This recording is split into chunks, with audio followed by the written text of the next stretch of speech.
अंदाज सांगतो सुरुवातीला. पाऊस पाहिजे का तुम्हाला? कालच आमच्या विदर्भामध्ये पाऊस चालू होता, तर तुम्हाला अंदाज देतो. आजपासून जवळपास उद्या 2 दिवस आणखी ढगाळ वातावरण राहणार आहे. पाऊस काही येणार नाही म्हणून हा अंदाज लक्षात घ्यायचा. पण तुम्हाला एक सांगू इच्छितो, तुमच्या भागामध्ये ऊसाचं क्षेत्रफळ जास्त असल्यामुळं तुम्हाला मग पावसाबद्दल एक सांगू इच्छितो. 29 फेब्रुवारी ते 5 मार्च दरम्यान एक अवकाळी पाऊस येणार आहे, त्याच्यामुळे तुमचं पाण्याचं भरणं वाचणार आहे म्हणून हे अंदाज देऊन देतो. आणि तुम्हाला एक सांगू इच्छितो, यापुढे एक लक्षात घ्या, काय झालं, पृथ्वीचं तापमान वाढत झाल्यामुळं आता मी साहेबांशी चर्चा केल्याच्या नंतर ते म्हटलं गेले, आमच्या जुन्नर तालुक्यामध्ये संगमनेरमध्ये काय झालं, 2016 पर्यंत 17 पर्यंत 300-400 मिलीमीटरच पाऊस पडत होता. पण यानंतर आता खूप पाऊस वाढत गेला.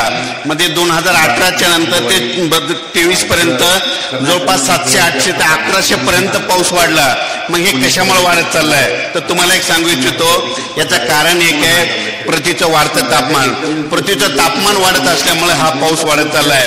म्हणून म्हणतो भविष्यामध्ये आता तुम्हाला म्हणजे दरवर्षी प्रत्येक महिन्याला एकदा अवकाळी पावसाला महाराष्ट्राला सामोरे जावं लागेल. पण तो संपूर्ण महाराष्ट्रात पडणार नाही. काही वेळेस एखादा भाग धरल, काही वेळेस दुसरा भाग धरल, म्हणून हे अंदाज लक्षात घ्यायचा.